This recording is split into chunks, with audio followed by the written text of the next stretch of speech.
నమస్తే, welcome to our channel. నేను సౌజన్య.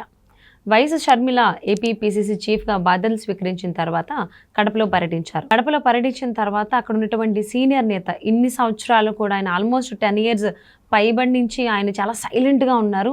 But ఇప్పుడు కాంగ్రెస్లోకి ఆయన రాబోతున్నారు, షర్మిల ఫోన్ చేసి మాట్లాడారు అన్నట్టుగా వార్తలు వినిపిస్తున్నాయి. ఇది ఎంతవరకు వాస్తవం? ఇందుకు ఎవరా సీనియర్ నాయకులు? ఈ అంశానికి సంబంధించి పూర్తి విశ్లేషణ మనతో పంచుకోవడానికి ఈరోజు మనతో పాటు ఉన్నారు సీనియర్ జర్నలిస్ట్ జగదేవ్ ఉన్నారు. వారితో మాట్లాడదాం. నమస్తే అండి. నమస్తే. వైఎస్ షర్మిల ఏపీ పీసీసీ చీఫ్గా బాధ్యతలు తీసుకున్న వెంటనే కడపలో ఆవిడ పర్యటించడం జరిగింది. సో అందులోనూ నాన్నగారు అంటే వారి నాన్నగారు వైఎస్ రాజశేఖర రెడ్డి గారి హయాంలో అదే వైఎస్ఆర్ గారి టీంలో వర్క్ చేసినటువంటి వ్యక్తిని షర్మిల కలవడం, అంటే కాల్ చేసి మాట్లాడి కాంగ్రెస్లోకి రండి, కొంచెం యాక్టివ్గా ఉండండి అని చెప్పేసి అని ఆవిడ అడగడం. సో దానికి ఆయన ఓకే చెప్పడం జరిగింది అన్నట్టుగా వార్తలు వినిపిస్తున్నాయి. ఇది ఎంతవరకు వాస్తవం? ఇంతకీ ఎవరు సీనియర్ నాయకులు? అంటే కడపలో అహ్మదుల్లా గారని ఆయన 2004, 2009 రెండుసార్లు కూడా ఎమ్మెల్యే అయినట్టున్నారు. ఆయన అప్పుడు కాంగ్రెస్ 2004, 2009లో కూడా కాంగ్రెస్ ప్రభంజనం. 2004 ముందు వరకు టీడీపీ గవర్నమెంట్ ఉండేది. అంటే బాబు గారు రెండోసారి సీఎం 99లో అయిన తర్వాత 2004లో 2003లో రాజశేఖర రెడ్డి గారి పాదయాత్రతో మొత్తం తిరగడము, 2004లో కాంగ్రెస్ రికార్డ్ స్థాయిలో గెలుచుకుంది. రాజశేఖర రెడ్డి సీఎం అయ్యారు. 2009లో కూడా ఆయన అయ్యారు, బట్ దురదృష్టవశాత్తు చనిపోయారు. అయితే ఈ 2 పర్యాయాలు కూడా ఆయన ఎమ్మెల్యేగా ఉండడం, ఎప్పుడైతే తర్వాత కాంగ్రెస్ రెండోసారి వచ్చినప్పుడు ఆయన చనిపోవడం, తర్వాత ఈ తెలంగాణ ఉద్యమం, ఈ వీటిలో పెద్దగా యాక్టివ్గా లేరు. బట్ కడప జిల్లా ఏంటంటే కొద్దిగా మైనార్టీ ప్రాబల్యం ఉన్న ప్రాంతం కాబట్టి అహ్మదుల్లా గారు రాజశేఖర రెడ్డి గారికి బాగా చనువుగా ఉండేవారన్న నేపథ్యంలో షర్మిల గారు పీసీసీ చీఫ్ ఎప్పుడైతే అయ్యారో ఈవిడ కూడా ఇంచుమించు రాజశేఖర రెడ్డి గారి బాటలోనే నడుస్తుంది అనుకోవాలి. ఆయన అప్పుడు రెండోసారి సీఎం అయినప్పుడు కూడా అప్పటికే మొదటిసారి సీఎం అయినప్పటికే ఆపరేషన్ ఆకర్ష్ అని, అది ఆయన పెట్టిన పేరు కాదు, సరదాగా మీడియా మిత్రులు పెట్టిన పేరు. ఇది ఆపరేషన్ ఆకర్ష్ లాగా ఉంది. ఇది రాజశేఖర రెడ్డి గారు అందరినీ ఆకర్షించేస్తున్నారు, అన్ని పార్టీల వాళ్ళని, టీడీపీ వాళ్ళని కానీ టీఆర్ఎస్ వాళ్ళని కానీ. అప్పుడు బీజేపీ అంతగా ఎక్కువగా లేదు, బట్ ఎస్పెషల్లీ టీడీపీ వాళ్ళని ఎక్కువగా ఈయన పార్టీలోకి ఆకర్షించుకునే విధంగా అందరినీ కలుపుకుపోతున్నాడు ఈయన. ఇంకా ఈయన రెండోసారి సీఎం అయ్యి కంటిన్యూ అయితే కనుక చాలా వరకు పార్టీలు కనుమరుగు అయిపోయి ఉండేవేమో అనే కూడా చాలామంది విశ్లేషకుల అభిప్రాయం. సో ఇప్పుడు ఈవిడ కూడా మ్యాక్సిమం అప్పుడు రాజశేఖర రెడ్డి గారి హయాంలో ఎవరైతే యాక్టివ్గా ఉన్నారో, ఎవరైతే మినిమం 2 సార్లు పనిచేశారో ఎమ్మెల్యేగా, లేదా మాజీ మంత్రులు ఎవరైతే ఉన్నారో వాళ్ళందరినీ కూడా మ్యాక్సిమం ఈవిడ పిలిచి కలుపుకోవడానికి, ఒక బలంగా ఒక టీమ్గా వర్క్ చేయడానికి ఈవిడ ప్రయత్నిస్తున్నారు.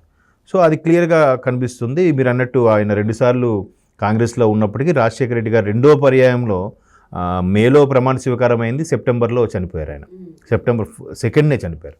సో ఈ 2 నెలల్లో పెద్దగా ఏం జరిగింది లేదు. తర్వాత ప్రభుత్వం కూడా చాలా ఇబ్బందులు పడింది. రోషే గారు వచ్చారు, కిరణ్ కుమార్ రెడ్డి గారు ఇచ్చారు. ఎవరైతే మంత్రులుగా ఉన్నారో కూడా వాళ్ళకు కూడా పెద్ద ప్రాధాన్యత లేకుండా పోయింది. తెలంగాణ ఉద్యమంలో అన్నీ కొట్టుకుపోయాయి. సో ఇప్పుడు మళ్ళీ ఒక్కసారి స్తబ్దుగా ఉండిపోయిన నాయకులందరూ తర్వాత 2014కి 19కి కూడా కొంతమంది యాక్టివ్గా లేరు. ఇప్పుడు అటువంటి వాళ్ళని మళ్ళీ ఈవిడ ఎందుకు తీసుకొస్తున్నారంటే, ఫస్ట్ రీజన్ ఏంటంటే మ్యాక్సిమం టీడీపీలో ఉన్న వాళ్ళు కూడా చాలామంది వైసీపీలోకి వెళ్ళారు. ఇప్పుడు అదే వైసీపీ నుంచి ఒక్కొక్కరుగా రోజుకి ఒకరో ఇద్దరో ఎంపీలు కానీ ఎమ్మెల్యేలు కానీ బయటకు వస్తున్నారు. అది టీడీపీకి కానీ జనసేనకి కానీ చేరుతున్నారు. సో ఇంకా ఆప్షన్ ఏముంది? కాంగ్రెస్ ఒకటే ఉంది. కాంగ్రెస్కి కూడా నాయకుల్ని తీసుకొచ్చుకోవాలి, సీనియర్ లీడర్లని తీసుకోవాలి, వాళ్ళని ఆకర్షించుకోవాలంటే కాంగ్రెస్ అనేది ఆంధ్రప్రదేశ్లో పెద్దగా ప్రభావం లేని పార్టీగా ఉంది ప్రస్తుతం.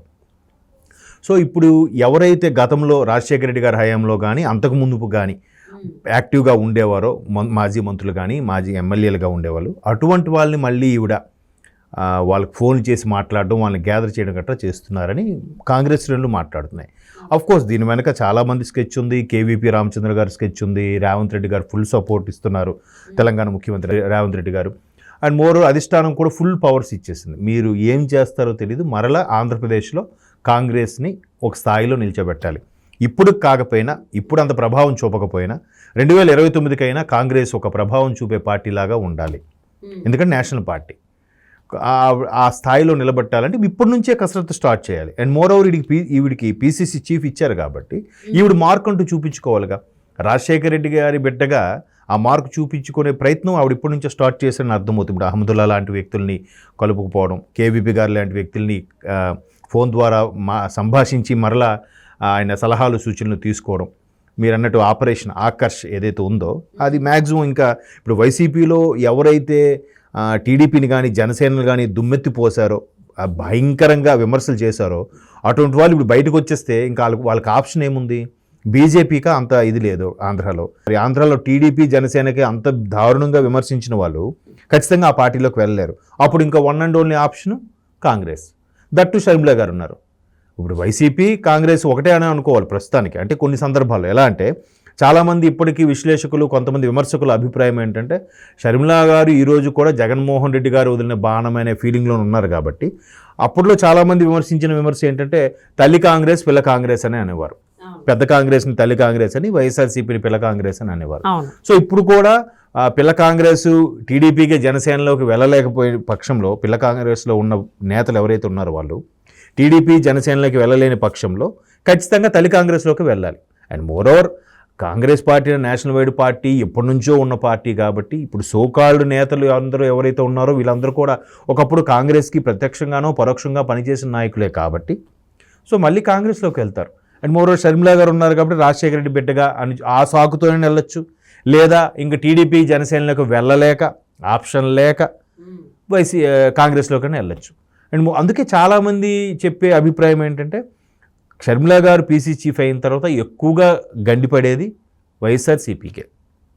వైఎస్ఆర్సీపీని నమ్ముకొని ఎవరెవరైతే సీనియర్ నాయకులు ఉన్నారో వైఎస్ఆర్సీపీనే బేస్ చేసుకొని టీడీపీ జనసేనని ఎవరైతే బాగా విమర్శించారో వాళ్ళు ఇప్పుడు ఒక్కొక్కరుగా బయటకు వచ్చే పరిస్థితిగా ఉంటే గట్టిగా అయితే టీడీపీ జనసేనలోకి వెళ్ళారు. ఎందుకంటే టీడీపీ జనసేనలో కూడా ఇంకా ప్లేసెస్ లేవు. అక్కడ సమన్వయ కమిటీలతో ఎవరికి ఏ సీట్ ఇవ్వాలి, ఎవరికి ఏ స్థానం ఇవ్వాలనే మీమాంసల నేపథ్యంలో ఖచ్చితంగా వైసీపీ నుంచి వచ్చేవాళ్ళు కాంగ్రెస్లోకి వెళ్ళాలి. ఒకవేళ టీడీపీ జనసేనలోకి వెళ్ళినా సీట్ వస్తుందో రాదో అని గ్యారంటీ లేదు, బీఫామ్స్ దొరుకుతాయో లేదో అని గ్యారంటీ లేదు. ఎందుకంటే టీడీపీ జనసేన ఇంకా సీట్లు సర్దుబాటులో సతమతం అవుతూనే ఉంది. సో అంటే షర్మిల గారు పిసిసి చీఫ్గా బాధ్యతలు స్వీకరించినటువంటి మరుక్షణమే ఖచ్చితంగా అన్నయ్య జగన్మోహన్ రెడ్డికి గట్టి షాక్ ఇవ్వాలి అని చెప్పేసి అని అనుకునే కడప నుంచి ఈ అహ్మదుల్లా గారిని సీనియర్ నాయకులు, మాజీ మంత్రి, ఎమ్మెల్యేగా 2 సార్లు పనిచేశారు వైఎస్ఆర్ గారి హయాంలో. సో ఇది కొంచెం గట్టి దెబ్బ అని చెప్పేసి అనుకోవచ్చు జగన్మోహన్ రెడ్డికి. ఖచ్చితంగా. ఎందుకంటే అసలు షర్మిలా గారే పెద్ద గట్టి దెబ్బ కదండి. సొంత చెల్లెలే బయటకు వచ్చి కాంగ్రెస్తో పీసీసీ చీఫ్గా ఉండి ఏ కాంగ్రెస్ని అయితే విమర్శించారో, ఏ కాంగ్రెస్ అయితే జగన్మోహన్ రెడ్డి గారిని A1గా పెడుతూ ఎఫ్ఐఆర్లో రాజశేఖర రెడ్డి గారి పేరుని చేర్చిన కాంగ్రెస్ పార్టీ అని విమర్శించిన ఇదే షర్మిలా గారిని మళ్ళీ కాంగ్రెస్ పీసీసీ చీఫ్గా పెట్టడం అనేది జగన్మోహన్ రెడ్డి గారు వదిలిన బాణం షర్మిలా గారు అవునో కాదనో తెలియదు. కానీ జగన్మోహన్ రెడ్డి గారికి మాత్రం కాంగ్రెస్ మాత్రం షర్మిలా గారు అనే బాణం మాత్రం వదిలిందని అనుకోవచ్చు. అదే. సో వైఎస్ షర్మిల గట్టి షాకే ఇస్తుంది అన్నయ్యకి. సో మొదటి షాకే ఆవిడ కూడా స్టార్ట్ చేశారు. ఆవిడ కూడా చాలా చాకచక్యంగా లౌక్యంగా ఇప్పుడు మొన్న వాళ్ళ అబ్బాయి దీనికి కూడా అటు జగన్మోహన్ రెడ్డి గారిని, చంద్రబాబు నాయుడు గారిని, పవన్ కళ్యాణ్ గారిని అందరినీ పిలుస్తున్నారు ఆవిడ. రాజకీయాలకు అదే కదా రాజకీయం అంటే. లోపల ఎన్ని ఫీలింగ్స్ ఉన్నా, లోపల పట్టరాని కోపం ఉన్నా కూడా బయటకు మాత్రం నవ్వుతూ పలకరించాలి, అందరినీ ఆహ్వానించాలి, అందరితో మాట్లాడాలి, అందరినీ కలుపుకోవాలి. అది కదా రాజకీయం. సో ఆవిడ ఆల్రెడీ ప్లే స్టార్ట్ చేశారని అనిపిస్తుంది. మీరు అన్నట్టు కడపతోనే అది కూడా స్టార్ట్ చేశారు, ఫస్ట్ బాల్ 6 కొట్టినట్టు. అవును. సో ఆవిడ నియోజకవర్గం దానికి సంబంధించి ఆవిడ గట్టి షాక్ ఇచ్చింది అన్నయ్యకి. మరి రాబోయేటువంటి రోజుల్లో రోజు రోజుకి ఇంకెలాంటి షాక్లు అన్నయ్యకి ఇవ్వబోతుందో అని వేచి చూద్దామండి. Thank you so much for spending your valuable time with Jagadev గారు. థ్యాంక్ యూ అండి.